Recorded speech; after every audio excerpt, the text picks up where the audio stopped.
Hello everyone, my dream মাই গার্ডেনে সকলকে স্বাগত।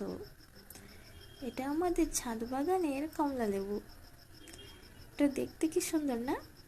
কিন্তু ভীষণ টক, খুব টক, খাওয়াই যায় না। এটা খেলেই বোঝা যায় যে কমলা লেবু এত বাজে খেতে হয়, ধারণা করা যায় না। এত টক, কিছুটা মাখাল ফলের মতো। মাখাল ফল বাইরে থেকে সুন্দর দেখতে, কিন্তু ভিতরটা জঘন্য। এরও ঠিক সেই অবস্থা।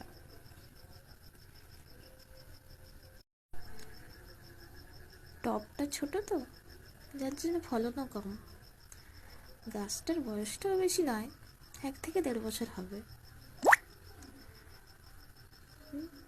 কিছু ফল পেকে গেছে, কিছু ফল আছে, দেখুন সবুজ হয়ে আছে। এগুলো অনেকটাই আছে, অনেক ছোট ছোট ছোট ছোট অনেকগুলোই আছে।